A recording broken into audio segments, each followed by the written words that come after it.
Good morning all. Welcome to NISM Series VIII Chapter 2. I am Yog. Imagine yourself going to a fruit market. Mangoes are going up, bananas are going sideways and apples are going down.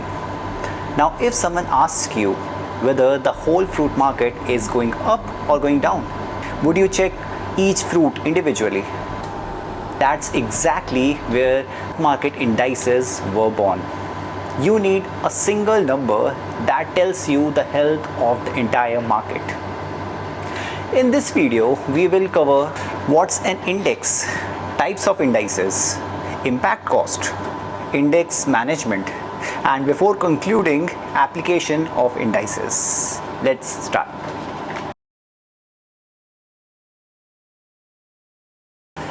Think of index as a report card for the entire stock market. It's like a statistical indicator that tells you the health of the entire economy or the financial market. It's like not looking at thousands of stocks individually, rather looking at a key indicator that represents them all.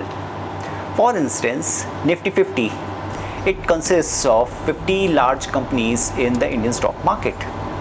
Now, if these 50 companies work well, Nifty 50 goes up.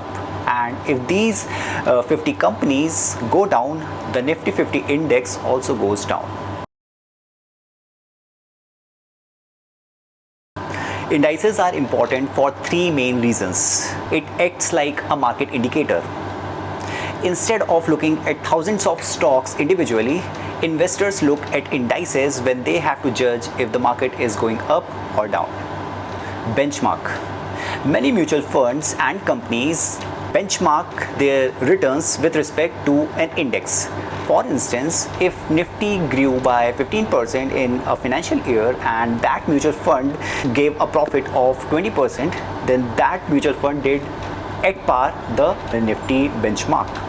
And if Nifty gave a return of 15% that financial year and mutual fund gave a return of 10%, the mutual fund was below par the Nifty benchmark. And number three, it acts as an underlying for derivatives. Traders, they trade using index derivatives like options and futures. So it acts like a medium through which derivative trading takes place.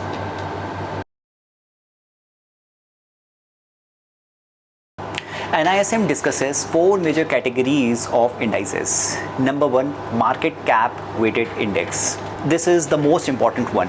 Market capitalization means total number of shares of a company multiplied by its share price.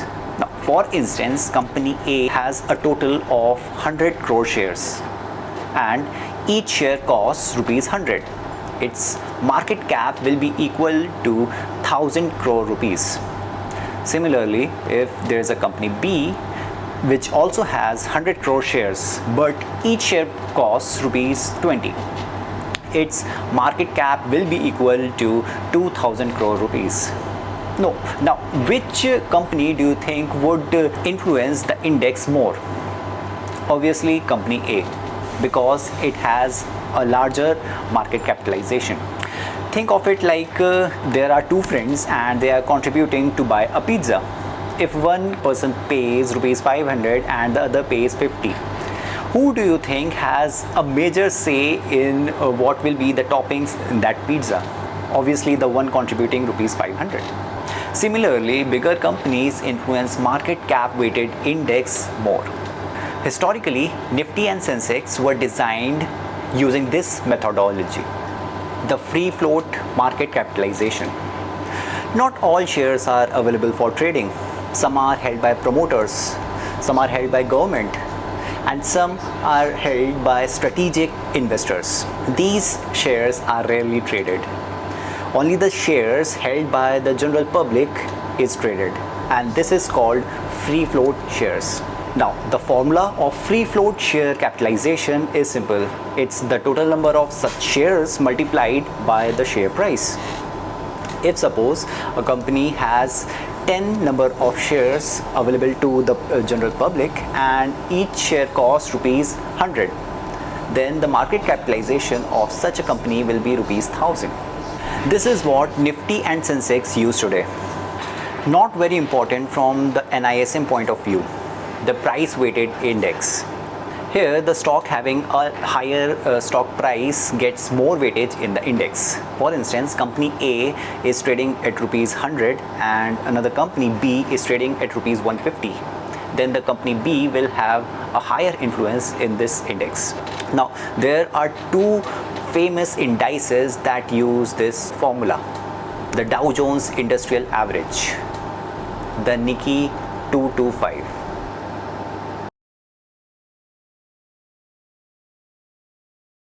This is a favorite NISM topic: liquidity. A highly liquid market is where large number of trades can take place without affecting the price. For instance, you go to a nearby supermarket and you buy 5 water bottles. Each water bottle will cost the same. Now, if suppose you go to a nearby village and you try to buy the same 5 bottles from a local kirana store where the daily sales is just 10 bottles, do you think the price of each bottle will remain the same? This situation is called low liquidity market. There is yet another term called bid-ask spread. There are n number of buyers and n number of sellers in a stock market. And if the best buying price is rupees 100 and the best selling price is rupees 105, then this difference is what is called bid-ask spread. This is rupees 5 in our case. This condition happens in low liquid markets, and the cost borne by the buyer because of this illiquidity is called impact cost. The larger the order, the larger the impact cost. Who manages these indices? These are specialized agencies. For instance, NSE indices are managed by NSE Indices Limited, and BSE indices are managed by Asia Index Private Limited. Their main job is index construction, that is selecting stocks for inclusion, maintenance, that is adjusting for bonus issues, stock splits, rights issues and mergers. Number 3, revision, that is adding and removing companies from the index. Remember, a good index is the one that creates proper balance between diversification and risk management. For instance, if an index has very few stocks, it's very risky. But it has too many stocks, then it adds very little to risk management. NISM specifically says that going from 10 stocks to 20 stocks adds to risk management immensely. But if you go from 50 stocks to 100 stocks, it gives very little benefit in risk management. And going beyond that, benefits are almost negligible.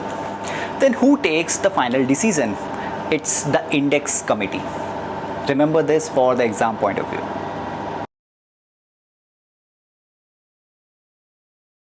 Let's see where indices are used. Number 1, index funds. These funds simply copy a particular index. For instance, Nifty index fund copies all stocks in the same proportion as the Nifty index. Their goal is to generate returns same as that of the index. Number 2, index derivatives. There are many futures and options contracts traded based on index. For instance, Nifty futures, Nifty options, Sensex futures and many more. These form an important part in overall trading in stock market. Then we have ETFs, exchange traded funds. These funds simply track index. For instance, a Nifty ETF tracks Nifty index and trade it like a normal stock. The benefits of this is that it's low cost and it's easy trading in a day-to-day basis. Before you leave, remember these 5 points. Nifty and Sensex currently use free float market capitalization. Higher market cap means higher weight in a market cap weighted index. Liquidity means executing large sum of orders without moving prices. Impact cost arises due to lack of liquidity. And some of the applications of indices are index funds, index derivatives, and ETFs. If you can remember these 5 points, you have covered almost all questions from Chapter 2 of NISM Series VIII.